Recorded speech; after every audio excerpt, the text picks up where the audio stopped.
Good morning, guys.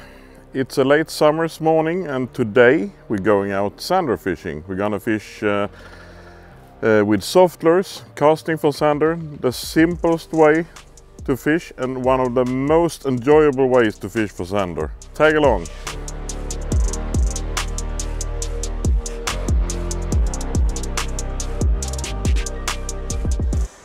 Casting for zander with soft lures is a quite simple fishing actually, and I'm gonna give you some tips to make it even easier. And my first tip is finding the right spots. It doesn't matter if you're fishing 10 hours in the wrong spot, you won't catch anything. It's better to fish 1 hour in the right spot. So I'm gonna show you the fish finder, what kind of spots I'm looking for, and the main thing is that the zander like hard bottom, and hard bottom you often find on underwater islands and sharp drop-offs.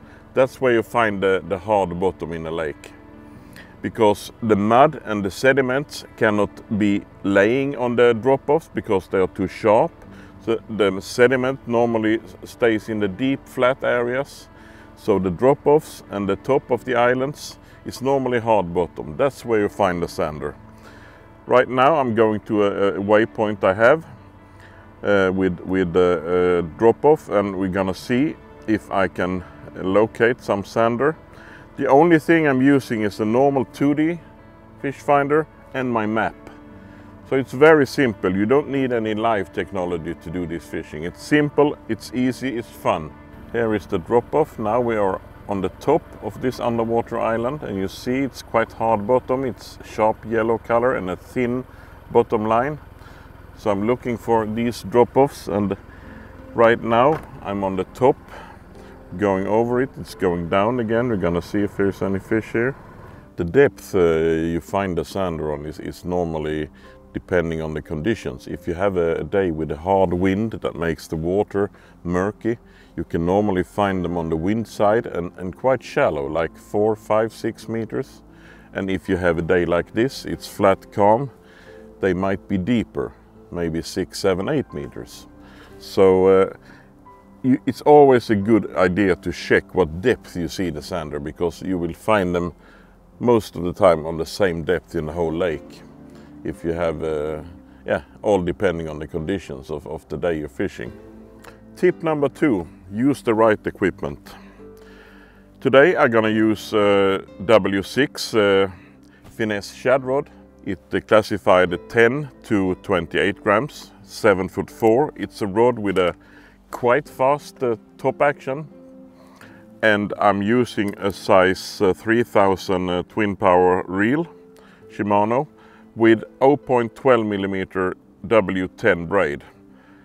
As a trace I have a 20-pound, 15 or 20-pound fluorocarbon, 60-70 centimeter, to protect the line against the rock and the sharp edges on these spots that we're gonna fish, because on some of the spots there's very sharp rocks. So this fluorocarbon protects the braid against that sharp rocks.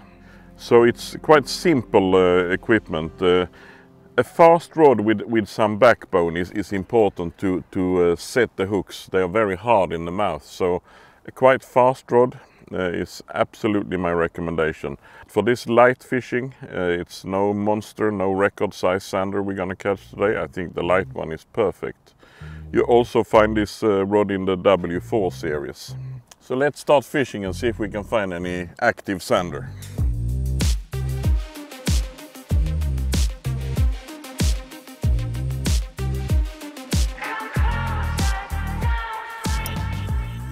That's a fish. I saw a small group of fish on the fish finder when I checked the drop-off. It didn't look like any big fish, but I think it's a small zander.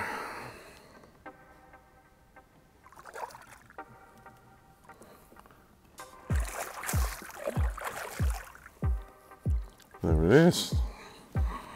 No monster, but most welcome. The official roach. 10 centimeter chatties. Normally a fantastic zander lure. Nice little guy. Good strike. Back into your green home. The classic. Okay, that's a start. Tips number 3. Lures. At the moment in this lake, the Zander for some reason prefer quite small lures. I'm fishing a 10 centimeter chatty slim. And my theory why it's much better with a small lure at the moment is that the Zander are occupied eating the fry that was hatched this spring. When the fry from roach, perch, Zander hatch, they stay close to the banks, and when they grow up in the middle of the summer, when they got bigger, they slowly go out into the deeper water. So in the summer you will suddenly see loads and loads and loads of schools with this small fry. Normally when I go to other lakes, I would start with bigger lures. Here I know they like smaller, so I go for a 10 centimeter and chatties or a 9.5 centimeter Stanley. But if I go to other lakes, I would probably start with a 12.5 centimeter bull tease or a 12 centimeter chatty slim. That's the perfect size. And don't be afraid to try even bigger ones. A 14 centimeter chatty slim is absolutely perfect for the Zander also. So don't be afraid to try bigger lures, because the Zander normally prefer bigger baits. If you use bigger lures, you might need a stinger hook. I use a small size 6 treble. I can show you how I do with the stinger. I have ready-made stingers here that I've made from braid, thick braid.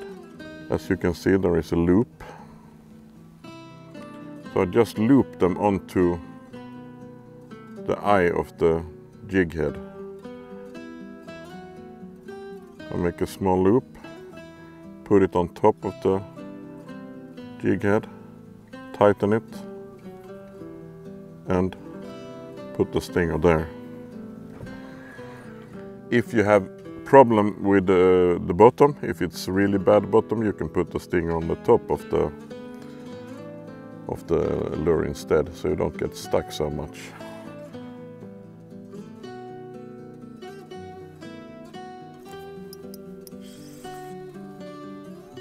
Another very gentle take.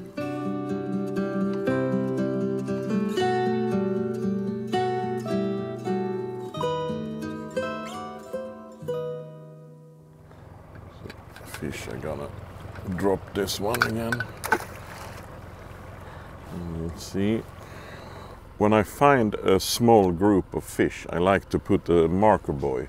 Then I can fish with perfect precision. I have a reference when I'm casting. So I really like this way of fishing, when I put a marker buoy and cast to it. It can be so efficient. It can also be a spot on the spot. If there is a special structure on the bottom that the fish like to gather around, I can put the marker buoy on that little spot. So it can be really efficient to use a marker buoy to get more precision in your fishing. Even if you think you can, I know exactly where it is. Sometimes a few meters the wrong way can be the difference between catching and not catching. So we're gonna see now if we can catch some fish around this marker buoy. We're gonna anchor the boat on top of the plateau here and cast to the buoy.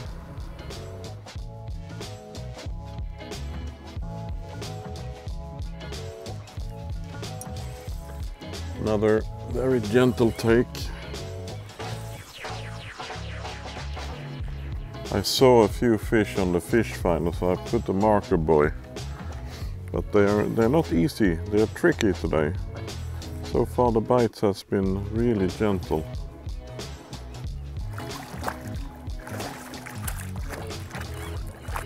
Took a chatties 10 centimeter slim. Starting to feed now, maybe.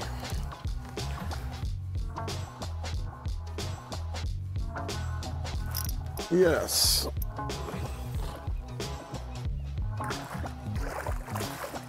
So, decent Zander.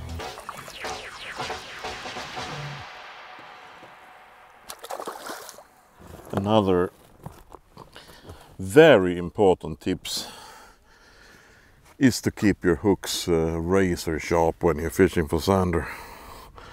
They are hard in the mouth, so always check your hook after you catch a fish or if you get stuck in the bottom.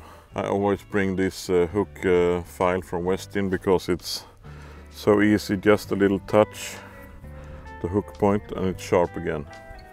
Very important tool.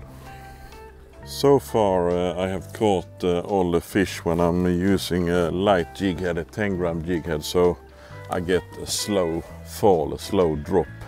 You can have occasions when speeding up using a heavier jig head, so the drop is faster and the sound is harder when the lure hits the bottom.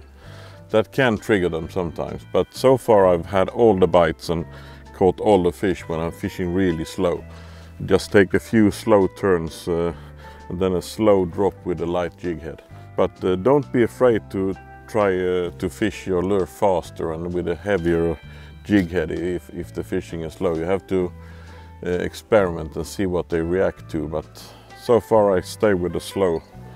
When I'm fishing I cast out and let the lure fall to the bottom. I get slack line, then I take a few slow turns with a reel, let it fall to the bottom. 2 slow turns with a reel to the bottom, and all the bites is coming on the drop when the lure is falling to the bottom. So it's all about being ready. They can be so fast sometimes, the bites.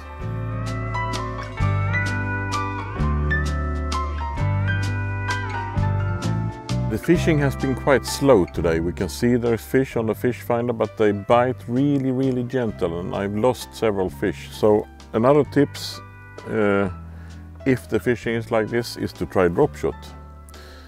I put on a smaller, a 7.5 centimeter chatty slim, and we'll see if that can make them bite. I just have a small fast edge clip in the end of my braid, so I connect it to a small swivel, so it's super fast if I want to try drop shot. Yeah.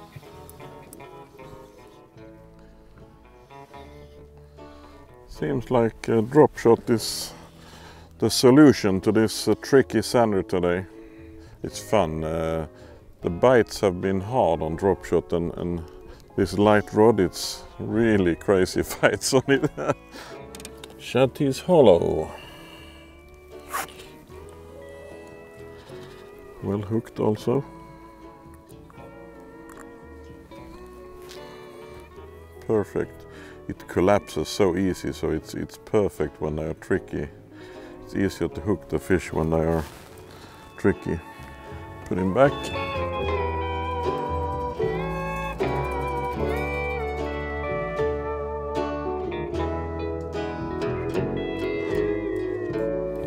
One thing you should get for your fishing is a rig wallet.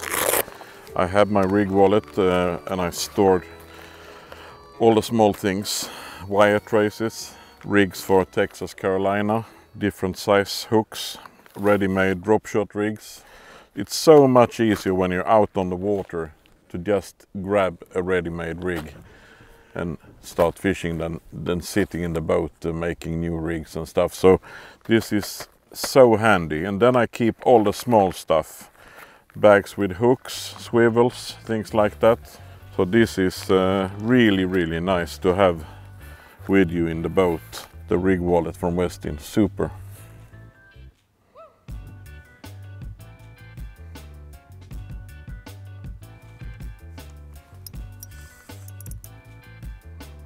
I think it's a little bit better fish now. They are so strong, the big Zander. I feel the teeth on the trace.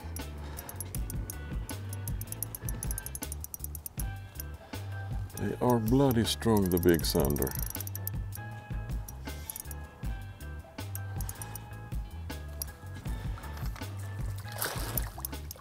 A little bit better fish.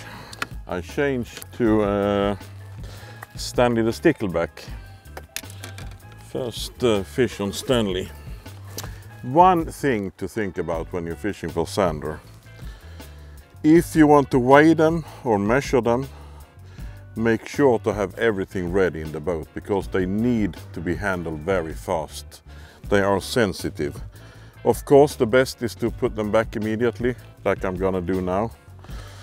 But if you want to weigh the fish or measure the fish, please handle them fast and make sure to have everything ready in the boat to make it faster, the handling of the fish, because they are sensitive. Not a good fish, I think. Maybe they have woken up now.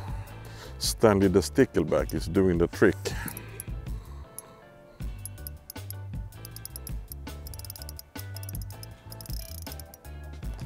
It's so fun when you get a hard strike and the fight with a big sander. It's fantastic.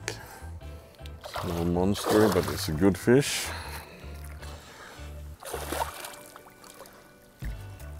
Not a nice one.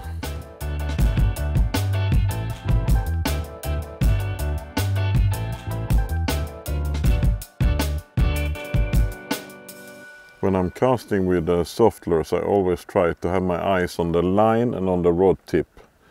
And slightest movement, if I see the line move a little bit or I feel something, I strike. Sometimes the bites can be very, very gentle. Like today, many of the bites today was really gentle. And sometimes they're rock hard. But I always try to look at the line and at the rod tip to see slightest movement or slightest little bite I can see on the line or feel on the rod tip. Another tips to think about when you're casting for sander or for some other species also is don't fight the wind. Use the wind to your advantage. Today it's no problem, we have no wind at all, it's so easy. But very often when you go out it's windy. But don't fight the wind, use the wind to your advantage. If I decide to fish on an underwater island or a drop-off, I always position the boat so I can cast with the wind. Because if you have a strong wind and you're casting to the side or against the wind, it's difficult. It's difficult to feel the bites. But I always position the boats with the wind so I can cast with the wind. I don't care if I'm fishing uphill or downhill on the drop-offs. Both things work. I can't say that one is better than the other. I catch a lot of fish when I'm fishing downhill and I'm catching a lot of fish when I'm fishing uphill. So that doesn't matter. It's more important to position the boat so you can fish with the wind.